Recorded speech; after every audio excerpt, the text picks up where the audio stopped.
हरे कृष्णा। तो कल हमने देखा कि भगवान ने एक बहुत सुंदर रूप से हमें ये इस भौतिक जगत के विषय में समझाने के लिए एक अश्वत्थ या जो पेड़ है बैनियन ट्री, उनका उदाहरण हमें दिया है। और ये पेड़ जो है, बैनियन ट्री जो है, वो प्रतिबिंब है जो इस भौतिक जगत जो है, जिस प्रकार से ये जो वृक्ष जो है उसकी परछाई जो है एक तालाब में दिखती है, और उस तालाब में उस परछाई छाई में भी सब कुछ दिखता है। जो कुछ भी मूल पेड़ में है वो उस तालाब में दिखता है। पर फर्क ये है कि जो मूल पेड़ जो है वो जो है हमेशा के लिए शाश्वत है, और ये जो परछाई जो है हमेशा के लिए नहीं। वो होती है कभी कभी, कभी नहीं भी होती है। तो ये परछाई, ये भौतिक जगत इस आध्यात्मिक जगत की परछाई के समान की तुलना की गई है। और हम जो है, क्योंकि हम जानते नहीं हैं ये मूल वृक्ष को, तो इस मूल वृक्ष को नहीं जानते हैं तो हम जो है इस परछाई में भी सब कुछ खोजने की कोशिश करते हैं। जैसे कि आनंद, सुख, शांति, ये सब जो है परछाई में खोजने की कोशिश करते हैं। लेकिन क्योंकि ये परछाई हमेशा के लिए नहीं है, तो इसीलिए ये आनंद भी हमेशा के लिए नहीं है, सुख भी हमेशा के लिए नहीं। और भगवान ने दूसरे अध्याय में बता ही दिया था कि मातस पांचुस्त कौन्तेय शीतोष्ण सुख दुख। ये सुख और दुख जो ऋतु के समान है, वो आते और जाते हैं, हमेशा के लिए नहीं है। इसीलिए हमें धीर रहना और समझना है कि हमारी स्थिति क्या है। अभी ये वृक्ष के दृश्य में हम ये पूरा जो ये भौतिक जगत को देख सकते हैं। तो दयालु Govind, can you just share? तो यहाँ पे हम देख रहे हैं कि भगवत धाम और इस भौतिक जगत के बीच में डिजायर, ये डिजायर ही है, इच्छाएं जो है वो हमें इस भौतिक जगत में रखती है। और हम देखते हैं कि ये पेड़ कितना घना है, कितना विशाल है। उसमें अगर देखा जाए, इसके लिए यहाँ पे इस श्लोक में भी बताया गया है कि इस वृक्ष की शाखाएं ऊपर तथा नीचे फैली हुई है। The branches of the tree extend downward and upward. तो उनकी शाखाएं ऊपर नीचे इस प्रकार से, ऐसे वो इस भौतिक जगत, इस पेड़ से हम एक दृश्य भगवान हमें देना चाहते हैं। पेड़ के उदाहरण से भगवान हमें एक दृश्य दे रहे हैं कि ये जो भौतिक जगत क्या है, तो आध्यात्मिक जगत क्या है, और किस प्रकार से हम इस पेड़ के जो क्या कहते हैं एंटेंगलमेंट से निकल सकते हैं। इस भौतिक जगत एक एंटेंगलमेंट है। तो पहला चीज ये है जो पहले श्लोक में ये बताया गया था कि जो The Supreme Personality of Godhead said that it is said that there is an imperishable banyan tree. Imperishable मतलब ये जो है ये पेड़ हमेशा के लिए है। यहाँ पे बताया गया है कि भगवान ने कहा जाता है कि एक शाश्वत अश्वत्थ वृक्ष, शाश्वत मतलब हमेशा, जिसकी शाखाएं, जिसकी जड़ें ऊपर की ओर है और शाखाएं नीचे की ओर, तो ऊर्ध्व मूल जो हमने चर्चा, और उनके जो पत्ते हैं, अभी हर एक पेड़ का जो भाग है उसका वर्णन किया गया है जो इस भौतिक जगत के संबंधित है। जैसे कि बताया गया है कि ये वेद जो है, वेद क्या है, उनके पत्ते हैं, द लीव्स। पर्पस, अब ये लीव्स जो है वैदिक, यहाँ पे बताया गया है कि वैदिक स्तोत्र है, छंद, छंदांश, पर्णानी मतलब पत्ते। तो ये जो पत्ते हैं, एक तो वृक्ष की बात की जा रही है, वृक्ष जो है वो प्रतिबिंब है, जो कुछ भी वृक्ष में है वो आध्यात्मिक जगत में भी है, पहली बात ये है।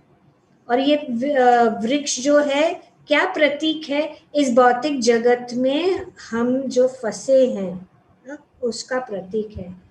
बंधन की तुलना, भौतिक जगत के बंधन की तुलना अश्वत्थ के वृक्ष से की गई है।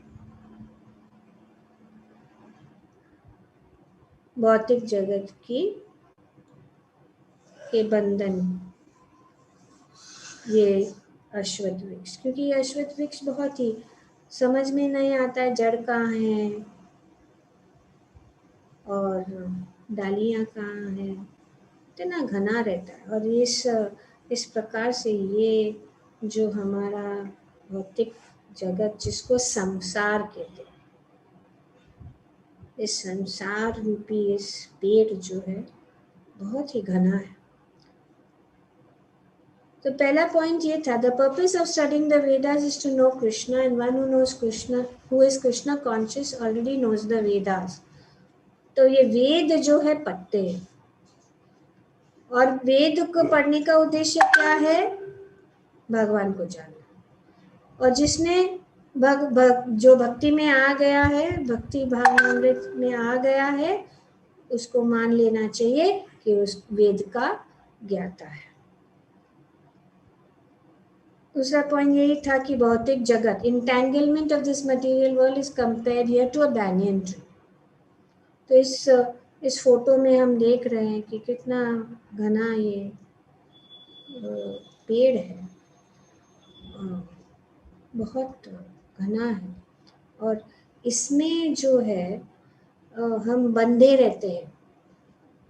जैसे कि अगर घोर हम अगर वन में जाएं तो रास्ता नहीं मिलता है, कहाँ से जाए, सब जगह जो है वृक्ष है, डालियाँ सब जो हैं, पौधे हैं, और यहाँ दाएं जाए बाएं जाए समझ में नहीं आता है कहाँ जाना है।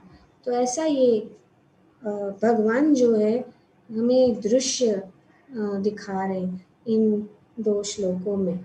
तो पहले श्लोक में बताया गया है कि ये जो है ये घना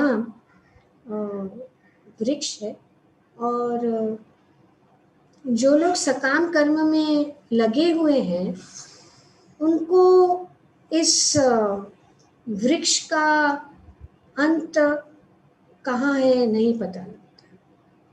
जैसे कि हमने कल कहानी में सुना कि किस प्रकार से जो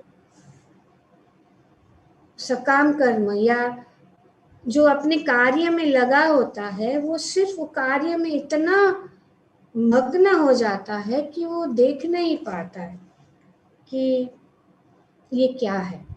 और इसलिए हम जो है, हम इसी भौतिक जगत में आनंद की खोज में हैं, लेकिन इस आनंद का खोज जो है हम गलत जगह में कर, जिस प्रकार से वो व्यक्ति जो पानी के अंदर वो प्रतिबिंब को पकड़ने की कोशिश कर रहा था, उसकी कोशिश बहुत थी, लेकिन उसकी कोशिश गलत जगह पे। इसी प्रकार से हम जो है इस भौतिक जगत में हम आनंद की खोज में है, प्रेम की खोज में है, संतुष्टि की खोज में है, लेकिन वो हम जो है उस गलत जगह पे ढूंढ रहे हैं, इसीलिए हम असंतुष्ट हैं। और इस ढूंढते ढूंढते हम एक डाली से दूसरे डाली और तीसरे डाली से चौथे डाली पे हम घूमते रहते, wanders from one branch to another, to another, to another। वह एक शाखा से दूसरी में और दूसरी से तीसरी, और इस प्रकार से घूमते हम रहते। तो इस पेड़ के पत्तों का वर्णन किया गया है। पत्ते क्या हैं? वैदिक स्तुति है। जड़ क्या है? जड़ जो है, ये जड़ जो है ऊपर की ओर बढ़ रहे, जहां पे ब्रह्मा स्थित है। जैसे कि यहाँ पे हम देख रहे हैं इस फोटो में कि सबसे ऊपर जो है कौन है? ब्रह्मा जी। वो जड़ जो है वह ऊपर की ओर है। और तो पेड़ में जड़ भी है, पत्ते भी है, फल भी होते हैं। तो ये फल क्या है? ये फल जो है वे हमारे कार्य के, जो हम कार्य करते हैं उसका जो परिणाम है। और वो कार्य क्या है? धर्म, अर्थ, काम, मोक्ष। इस प्रकार से यहाँ पे हम कार्य करते, जैसे कि यहाँ पे देख रहे हैं economic development, religiosity, sense gratification, ये सब जो है ये फल है पेड़ के। तो इस फल को हम पाने की कोशिश कर रहे हैं। और पर ये असल में जिस प्रकार से एक नदी या एक तालाब में आम का पेड़ है, उसके प्रतिबिंब फल भी दिखता है। ठीक है। जिस प्रकार से प्रतिबिंब में फल भी दिखता है, तो उस फल के पीछे जाते हैं प्रतिबिंब में और उसको पकड़ने की कोशिश करते, लेकिन वो नहीं आता, क्योंकि वो फल वहां नहीं है, वो मूल पेड़ के ऊपर है।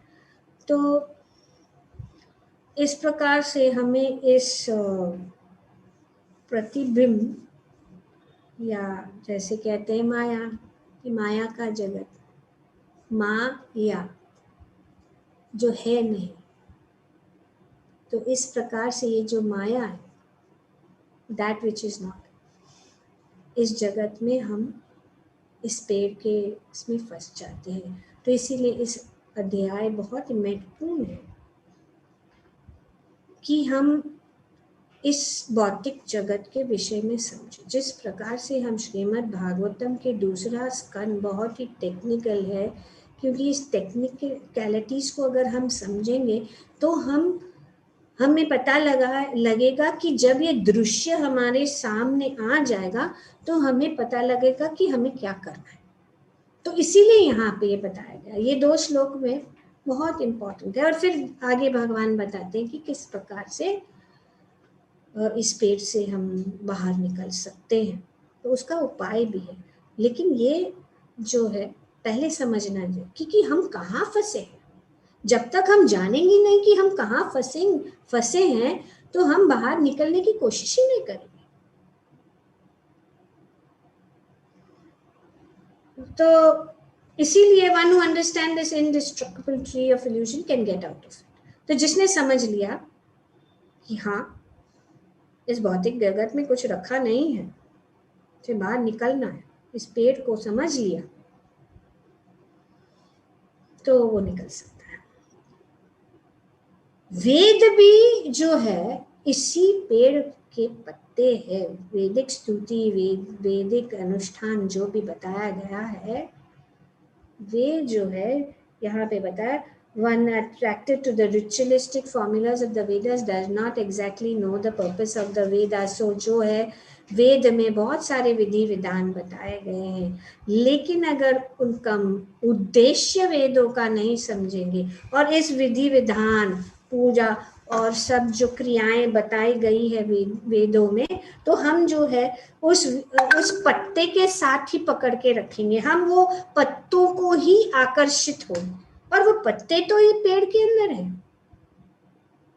उद्देश्य है कि इस पेड़ को पूरी तरह से जाने, और इस पूरी तरह से इस पेड़ को जानने के लिए हमें भगवान को जानना चाहिए।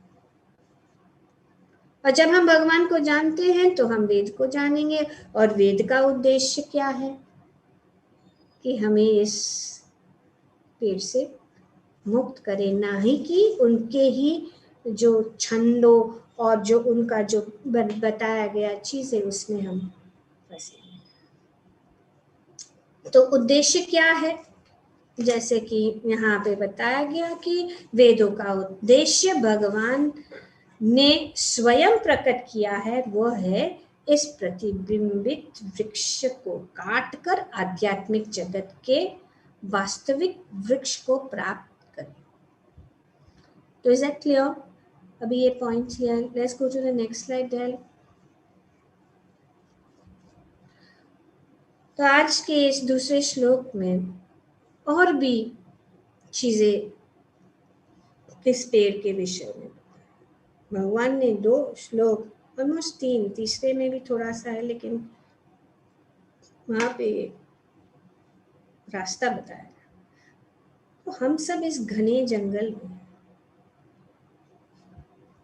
जिसमें पेड़ है, इसमें सब पत्ते हैं, फल है, डालियां हैं, और क्या कहते हैं उसको, अनेक अनेक ट्विग्स भी है,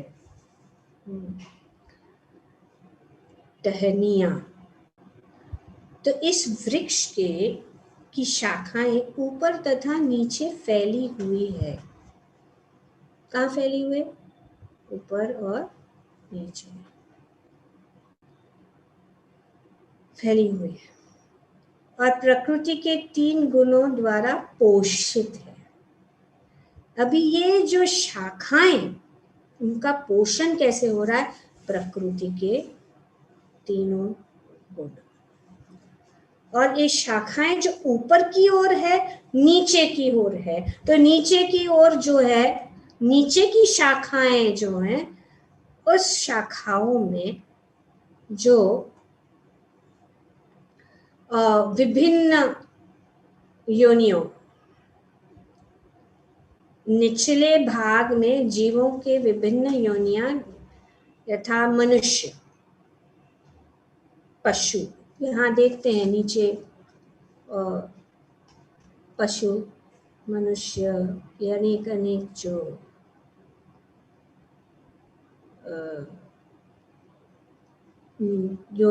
योनियां है, वे नीचे के इस शाखा के नीचे कौन से हैं? सब मनुष्य, पशु, घोड़े, गाय, कुत्ते, बिल्लियां आदि, ये सभी वृक्ष की शाखाएं के निचले भाग में स्थित है।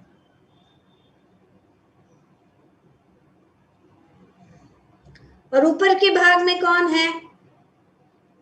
देवता, देव, गंधर्व तथा अन्य बहुत सी उच्चतर योनि। देखो यहाँ पे देख रहे, इंद्र है, यहाँ पे ऐरावत के ऊपर बहुत सारे देवता हैं। इस फोटो को हम शेयर करेंगे, और फिर आप लोग अच्छी तरह से, और I don't know if this can be zoomed in or not, I don't know, but you can see clearly. Anyway, never mind. we'll send the photos. I have it. तो जिस प्रकार से सामान्य वृक्ष का पोषण जल से होता है, तो ये जो पेड़ जो है इसका पोषण जो है तीनों गुणों से, तीनों गुणों का प्रभाव। तो जब तक हम इस भौतिक जगत में जिस प्रकार से भागवतम में भी ये वर्णन किया गया है, एक पाद और त्रिपाद में क्या फर्क है। एक पाद में जो है ये तीनों गुणों का प्रभाव, जो भौतिक जगत है, ये तीनों गुणों का प्रभाव हमारे ऊपर चलता है। और भगवद गीता में भी 13वें अध्याय में बताया गया कि तीनों गुणों का प्रभाव हम प्रभावित हो जाते हैं। कब और कंपटीशन चलता रहता है, कभी रजोगुण ज़्यादा प्रभावित रहता है, तो कभी तमोगुण, तो कभी सतोगुण, तो कभी कभी हम बहुत इंटरेस्टेड हो जाते हैं भगवद गीता सत्संग में, सब कुछ करने के लिए आध्यात्मिक चीज़ों में, और वो सतोगुण में हमारा भाव रहता है। फिर बाद में लगता है नहीं अभी तो इंटरेस्ट नहीं है, इंटरेस्ट चला जाता है, बदलता रहता है। तो ये गुणों के, ये गुण मतलब रस्सी, और फिर भी वह पाश ही है। जिस प्रकार से संसार का पाश, जो बिलवाल मंगल ठाकुर भी कहते हैं अपने जो राष्ट्रकम में, कि किस प्रकार से जो ये पाश है, ये जो तीन गुण, ये गुण, ये रस्सी है, ये रस्सी ऐसी है जो दिखती नहीं, इनविजिबल रोप्स। और इस प्रकार से हमारा हम उदाहरण यहाँ पे दिया गया है कि एक जमीन है, एक जमीन सूखा पड़ा है और एक जमीन में हरा भरा घास है। जमीन वही है, लेकिन ये यहाँ पे उदाहरण दिया जा रहा है कि गुणों का अनुपातिक अत्यधिक होता है, वह उसी से अनुसार जीवों की योनियों प्रकट होती है। तो यहाँ पे उदाहरण इसका दिया गया। तो अनेक मनुष्यों में भी अनेक प्रकार के लोग हैं। एक घर के अंदर भी कोई रजोगुनी है तो कोई तमोगुनी का प्रभाव उनके ऊपर, रजोगुनी नहीं, प्रभावित हो जाते हैं। प्रभावित किससे? गुणों से, रजोगुण, तमोगुण और सत्वगुण। तो एक बहुत सुंदर एक कहानी है जो इससे हम समझ जाएंगे। एक बार 3 भाई थे। एक था, उसका नाम था तमोगुण, दूसरा भाई का नाम था रजोगुण, और तीसरा भाई का नाम था सतोगुण। अभी उनका जो बिजनेस था, क्या बिजनेस था? टोपियां बेचने का उनका बिजनेस था। तो वो क्या करते थे, एक गांव से दूसरे गांव जाते थे। तो एक बार एक गांव में वे पहुंच गए और उनका आयोजन ऐसा था, तीनों भाई साथ में रहते थे, जाते थे। तो उनका आयोजन ऐसा था कि एक भाई सुबह को जाता था बेचने के लिए, दूसरा भाई दोपहर को, शिफ्ट सिस्टम है ना, अभी भी शिफ्ट चलता, तो सुबह को, दोपहर को, शाम को, ऐसे तीनों ने बांट लिया कि अच्छा ठीक है, आप जाओ सुबह को, मैं जाऊंगा दोपहर को निकलूंगा, फिर आप शाम को निकलो। इस प्रकार से वो जो करते थे। तो एक गांव में मैं पहुंचे और उन्होंने कहा चलो इस गांव में बैठेंगे और बाकी के दूसरे जो छोटे छोटे गांव हैं वहां पे भी जाके हम बेचेंगे। तो एक दिन उन्होंने तय किया कि एक गांव में उनको जाना है। तो वो गांव में जाने के लिए उनको वन से गुजरना पड़ता था, तो उस वन से गुजरना उनको जाना पड़ता। तो एक दिन सुबह वो जो है तमोगुण निकल गया, एंड वो क्या किया, जैसे ही वो निकल गया, वो बहुत चलना पड़ा, वो सब टोपियों लेके, हैट्स को लेके वो जा रहा था।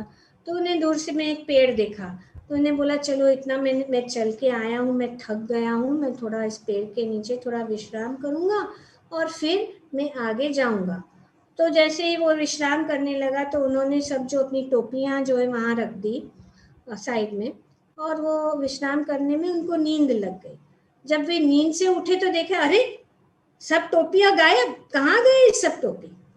सोचने लगे क्या हुआ क्या हुआ। फिर उन्होंने देखा कि पेड़ के ऊपर जो बंदर थे उन्होंने सब टोपियों को ले लिया था। तो वो बहुत दुखी हो गया और बहुत डिप्रेस्ड हो गया, रोने लगा हाय हाय मेरा ये क्या हो गया, मेरे सब ये बंदरों ने ले लिया। और ऐसे करके करते वो जो है अपने वो गांव में वापस चला गया। अभी दोपहर को ये रजोगुण निकला। रजोगुण निकला तो वो भी वही रास्ता से जा रहा था। तो जब वो रास्ता से जा रहा था वही पेड़ दिखा, तो उसने भी सोचा कि चलो मैं इस पेड़ के नीचे थोड़ा विश्राम करूं, और विश्राम करूं। तो फिर से नींद लग गई। नींद लग गई तो बंदरों ने फिर से उनकी जो टोपियां थी वो ले ली। बहुत अनुभव करते कैसे वृंदावन में बंदर जो है कुछ ना कुछ खास करके चश्मे के पीछे सब भागते रहते।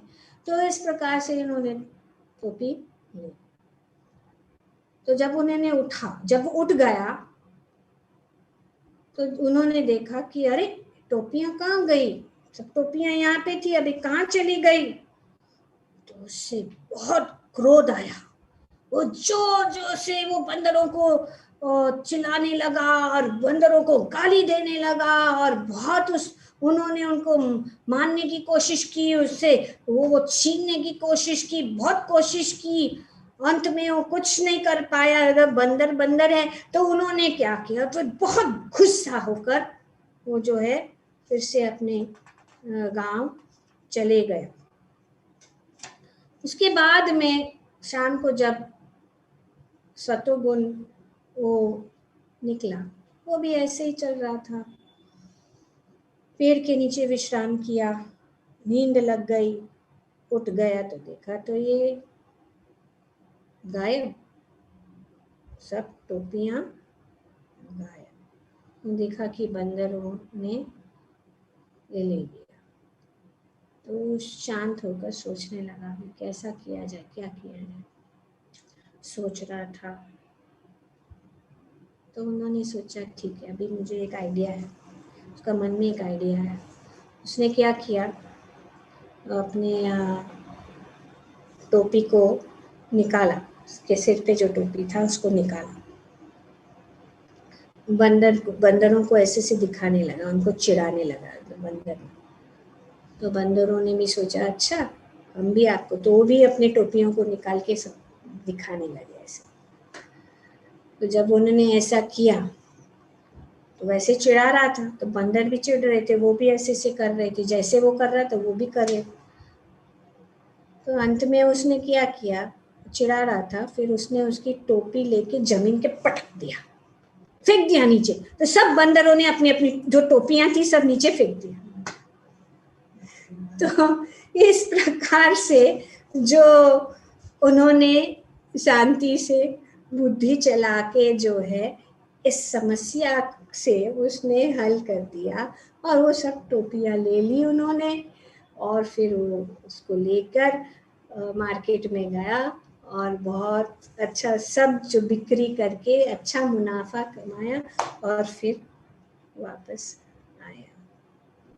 तो ये जो है ये तमोगुण, रजोगुण और सतोगुण, ये 3 गुणों भाई एक ही है, सब मनुष्य ही है, लेकिन अनेक अनेक प्रकार के जो गुणों का उनके ऊपर। तो ये शिक्षण की स्थिति भी वही थी, स्थिति वही थी, लेकिन उन्होंने उस स्थिति में किस प्रकार से उसको हैंडल किया।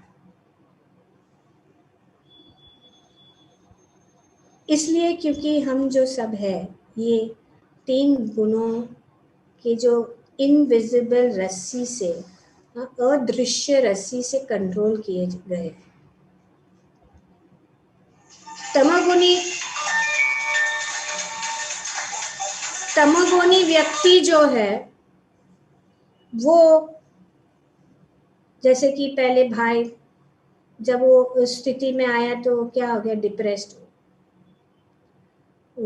वो दुखी हो गया, रोने लग गया, तो ये तमोगुणी प्रभाव, तमोगुण क्या प्रभाव जो है। और इसका सब जो है भगवद गीता में आगे भी भगवान बहुत ही डिटेल में बताते हैं, लेकिन किस प्रकार से ये गुण, तो क्यों ये गुण हमको करना, ये गुण इसी भौतिक जगत, आध्यात्मिक जगत में ऐसा कुछ नहीं। जो हम चाहते हैं वो नहीं कर पा रहे क्योंकि हम बंदे हैं, बंदी बन के गुणों। तो इसीलिए पोषण जो किससे हो रहा है, गुणों के कारण हो रहा है। जैसे कि रजोगुण, रजोगुण वो जो था दूसरा भाई, वो रजोगुण में से प्रभावित, रजोगुण का जो रस्सी उसके ऊपर प्रभावित हो रहा था, इसीलिए वो क्रोधित हो गया, वो गुस्सा मार पीट करने के लिए तैयार हो गया। और जो सतोगुण है वो ने जो बुद्धिमानी से, शांति से उन्होंने सोचा कि इसका हल क्या है। तो भगवद गीता में वर्णन किया गया है कि किस प्रकार से इन्हें करें, पर हमें जो है तीनों गुण, चाहे वो सतोगुण में क्यों ना हो, पर सतोगुण भी इसी पेड़ के अंदर है, वो काफी नहीं है। क्योंकि लोग सोचते हैं अच्छा बनो, अच्छा करो, बुरा मत बोलो, ये मत करो, लेकिन हाँ ठीक है, लेकिन वो जो है हमें ऊपर ले जाएगा, कहाँ तक, इस ऊपर की ओर। जैसे कि ये शाखाएं जो ऊपर जा रही है, हम जो है, और यहाँ पे प्रभुपाद जी बताते हैं कि ये जो है हमें ऊपर ले जाएगी, लेकिन फिर जब हमारा समय जो पुण्य, सतोगुण मतलब पुण्य, हमारा पुण्य जो है उसका जो खत्म हो जाता है, उसका असर, इफेक्ट फिर से वापस, after one enjoys the results of virtuous activities, पुण्य का, in the upper planetary system। तो इसीलिए ऊपर जो है, ऊपर का जो है मुक्त आत्माओं के लिए है जो मुक्त हो गए हैं। और दूसरा है, लेकिन ये किसके कारण, अच्छे कार्य के कारण वे स्वर्ग लोक तक जा सकते हैं। और स्वर्ग लोक में जब तक उनका ये पुण्य कार्य का उनका बैंक अकाउंट खर्चा होता रहता है, बैंकक्रप्ट हो जाते हैं, वापस नीचे, comes down to the earth to renew his कर्म। तो ये जो भौतिक जगत है इसको कहते हैं कर्म क्षेत्र। और इस भौतिक जगत में इन सब चीज जो है उस कर्म क्षेत्र के लिए हमें सपोर्ट करती है। जैसे कि यहाँ पे बताया गया है कि जो उनकी जो ये है, क्या बोलते हैं, ट्विग्स, ट्विग्स को क्या कहते हैं,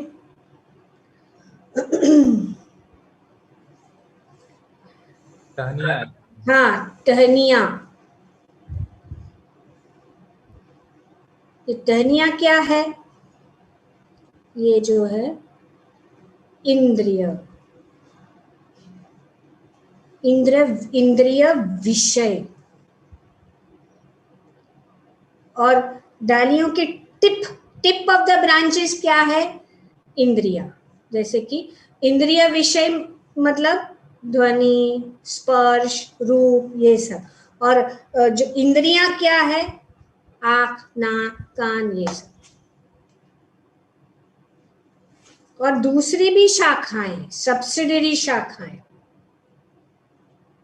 अटैचमेंट्स एंड रोज। और जो मूल शाखा कहाँ है, ब्रह्मलोक। तो इस प्रकार से यहाँ पे ये वर्णन किया गया कि इस वृक्ष की शाखाएं ऊपर तथा नीचे फैली हुई है और प्रकृति के 3 गुणों द्वारा पोषित है। इसकी टहनियाँ इंद्रिय विषय है। इस वृक्ष की जड़ें नीचे की ओर भी जाती है, जो मानव समाज के सकाम कर्म से बंधी हुई है। ये जो है इस वृक्ष का दृश्य भगवान हमारे सामने, इस भौतिक जगत का दृश्य, लेट अस से कि भौतिक जगत का दृश्य एक पेड़ के उदाहरण से भगवान हमें समझा रहे हैं, क्योंकि हम ऐसे पेड़ को देख सकते हैं, हम समझ सकते हैं कि ये कितना विशाल होता है।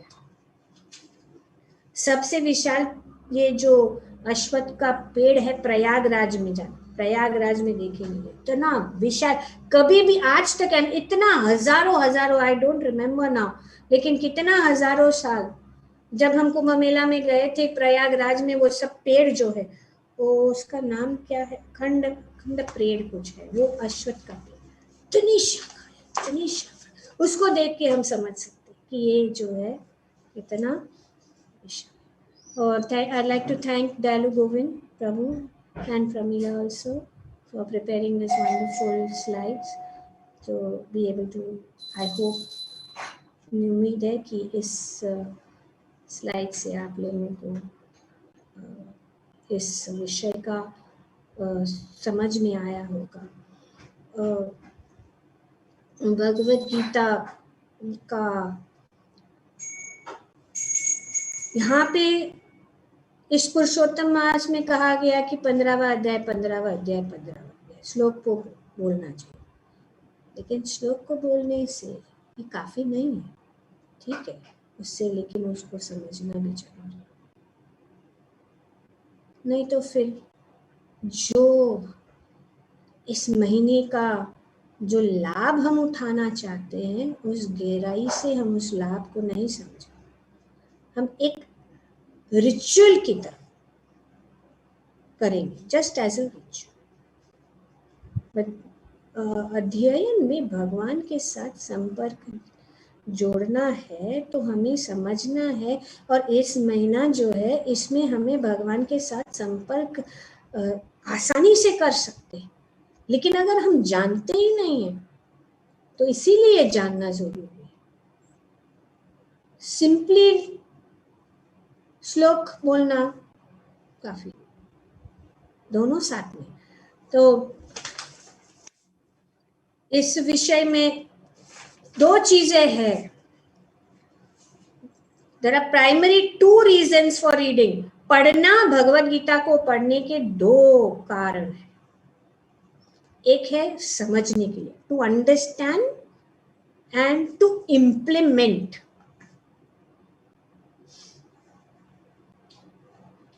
समझना और अपने जीवन में उसको उतारना, तो ही उसका लाभ पूर्णतया से हम मिल सकते हैं। और जो आगे भगवान बताएंगे अगले श्लोक में, वो अगर हम समझ गए, और इस पूरा अध्याय वही बता है कि भगवान को किस प्रकार से हम अपना खोया हुआ संबंध जोड़ सके।